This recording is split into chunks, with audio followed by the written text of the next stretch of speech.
नमस्कार। Study with Kailash बोकना के YouTube channel में फिर से आपका स्वागत। आज उत्तराखंड जीके में अध्याय 6 उत्तराखंड नदी तंत्र और झीलें मोस्ट इम्पोर्टेंट। यहाँ से बहुत सारे प्रश्न बनते हैं, तो ज़्यादा बातें ना करते हुए हम टॉपिक की ओर बढ़ते हैं। तो उत्तराखंड एक जल संसाधन संपन्न राज्य है। यहाँ की अधिकांश नदियों का प्रभाव दक्षिण या दक्षिण पूर्व दिशा में है। उत्तराखंड में अधिकांश नदियां किस ओर प्रवाहित होती हैं? तो दक्षिण या दक्षिण पूर्व दिशा में। यद्यपि राज्य की सभी नदियां संपूर्ण भारत के संदर्भ में गंगा तंत्र की अंग हैं, लेकिन यह केवल राज्य के संदर्भ में देखें तो यहाँ छोटी बड़ी कई नदी तंत्र हैं, जिसमें से मुख्य भागीरथी, अलकनंदा तंत्र, यमुना, टोंस तंत्र और काली तंत्र हैं। तो शुरुआत भागीरथी, अलकनंदा, नंदाकनी, पिंडर, मंदाकिनी, भिलंगना, काली, पूर्वी रामगंगा, यमुना, टोंस आदि नदियां महान हिमालय से निकलती हैं। महान हिमालय से निकलने वाली नदियों के नाम ये सब आपके सामने। पश्चिम रामगंगा, नयार, खोह, सरयू, गोमती, कोसी, गोला, पनार, लधिया आदि नदियां मध्य हिमालय से निकलती हैं। ये सारे प्रश्न बन चुके हैं कि कौन सी नदी हिमालय के किस भाग से निकली हैं। तो नयार, रामगंगा, खोह, सरयू मध्य हिमालय से। और जबकि शिवालिक बाह्य हिमालय से निकलने वाली नदी बेगुल, निहाल, सोंग, रिस्पना, नंधौर, भाकरा, ढेला, मालिन आदि नदियां बाह्य हिमालय या शिवालिक से निकलती हैं। और तो सबसे पहला जो तंत्र है हमारे पास वह है यमुना तंत्र। यह नदी उत्तरकाशी के बंदरपूछ पर्वत के पश्चिम ढाल पर स्थित यमुनोत्री हिमनद के यमुनोत्री कांठा नामक स्थान से निकलती है। ठीक है। उत्तरकाशी के बाद यह देहरादून में प्रवेश करती है। देहरादून के विकासनगर में स्थित डाक पत्थर नामक स्थान पर इसमें दाहिने तरफ से टोंस नदी मिलती है। बहुत बार आ जाती है कि टोंस नदी यमुना में कहाँ मिलती है? तो डाक पत्थर नामक स्थान पर मिलती है। कहाँ पड़ता है? तो विकासनगर में। प्रश्न ये भी बना है कि यमुना कहाँ से निकली है? तो यमुनोत्री हिमनद से निकली है। ठीक है, ये निकलती है। टोंस से मिलने के बाद यमुना देहरादून अर्थात उत्तराखंड और हिमाचल प्रदेश के बॉर्डर बनाते हुए आगे बढ़ती है। ठीक है। टोंस के बाद देहरादून में से बाईं ओर से गिरी नदी मिलती है। देहरादून में टोंस नदी से कौन सी नदी मिलती है? तो गिरी नदी मिलती है। इसके बाद धारीपुर के पास यमुना राज्य से बाहर हो जाती है। प्रश्न ये बना है कि यमुना किस स्थान से राज्य से बाहर हो जाती है? तो उसका नाम है धारीपुर। यमुनोत्री से धारीपुर तक अर्थात उत्तराखंड में यमुना की लंबाई 136 किमी, जबकि यमुनोत्री से इलाहाबाद तक कुल लंबाई 1384 किमी है। यमुनोत्री से धारीपुर मतलब देहरादून तक यमुनोत्री की लंबाई 136, जबकि यमुनोत्री से इलाहाबाद तक 1384 किमी है।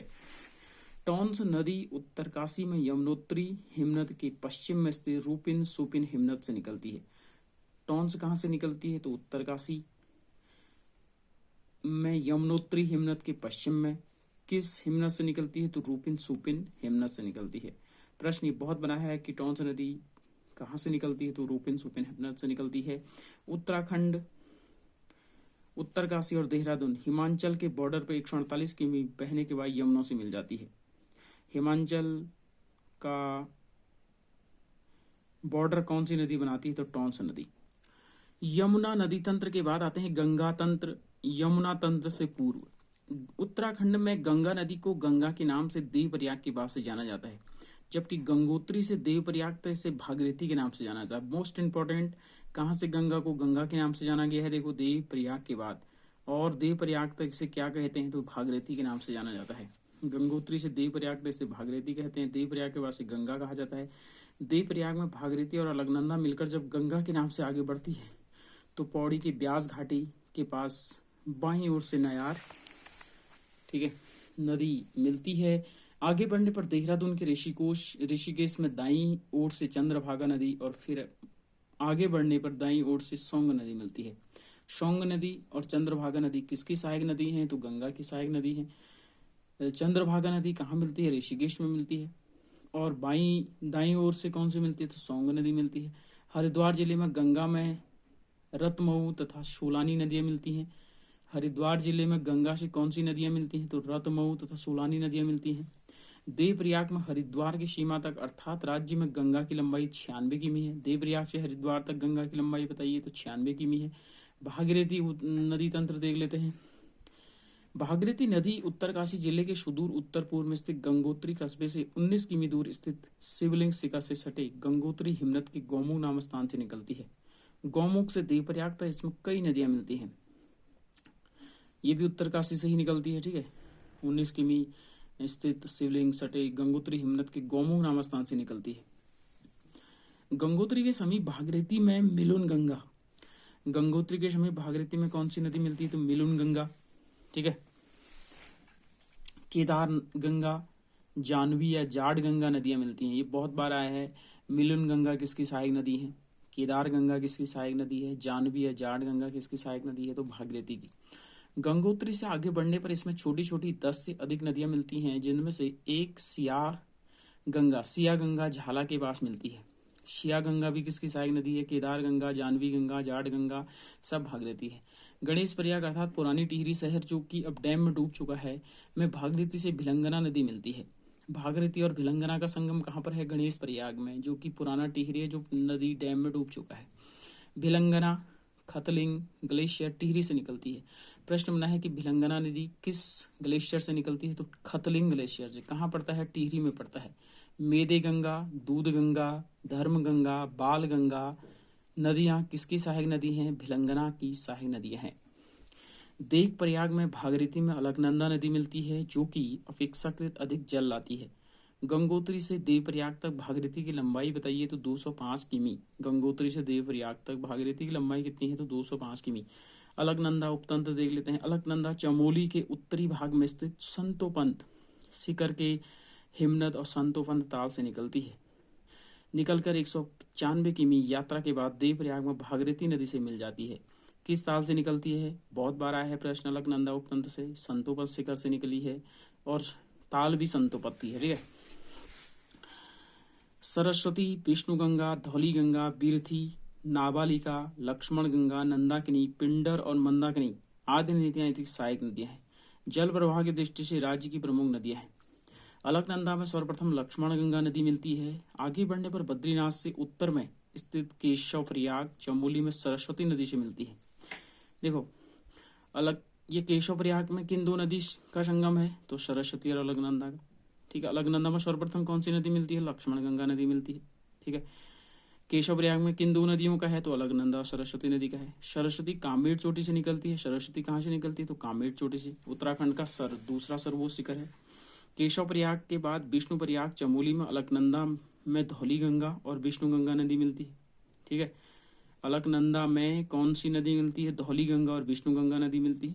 ध्यानतप है कि धौली गंगा उद्गम स्थल त्रिशूल पर्वत के जास्कर श्रेणी का देववन हिमानी तथा विष्णु गंगा का उद्गम स्थल कामेर चोटी है। धौली गंगा कहाँ से निकलती है? देववन से, हिमानी से निकलती है। विष्णु गंगा का उद्गम स्थल देखिए कामेर चोटी है। गणेश गंगा, कियोगाड़, कीर्थी, ऋषिंग गंगा आदि नदियां धौली गंगा की सहायक नदी है। ये प्रश्न बना है, गणेश गंगा किसकी सहायक नदी है? तो धौली गंगा। कियोगाड़ किसकी सहायक नदी है? धौली गंगा। गिरिथी किसकी सहायक नदी है? धौली गंगा। ऋषि गंगा धौली गंगा की सहायक नदी है। विष्णु प्रयाग से नीचे उतरने पर अलकनंदा से बिरथी आदि कई नदियां मिलती हैं। नंद प्रयाग चमोली में इसे नंदाकिनी नदी मिलती है अलकनंदा से, जो कि नंदा घूंघटी से निकलती है। कर्ण प्रयाग चमोली में अलकनंदा पिंडर नदी मिलती है। कर्ण प्रयाग में अलकनंदा से कौन सी नदी मिलती है? पिंडर नदी मिलती है, जो कि पिंडारी ग्लेशियर से निकलती है।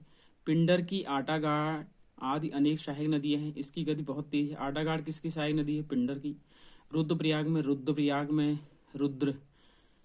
में अलकनंदा से मंदाकिनी नदी मिलती है, जो कि केदारनाथ के पास से चोराबाड़ी ताल व हिमनद से निकलती है। चोराबाड़ ताल से रुद्रप्रयाग में मंदाकिनी नदी निकलती है।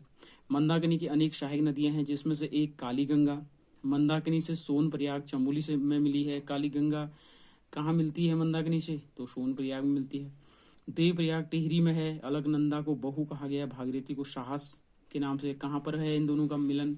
देव प्रयाग में है। नयार उपतंत्र देख लेते हैं। देव प्रयाग के बाद पौड़ी के ब्यास घाट के पास गंगा में बाईं ओर से नयार नदी मिलती है।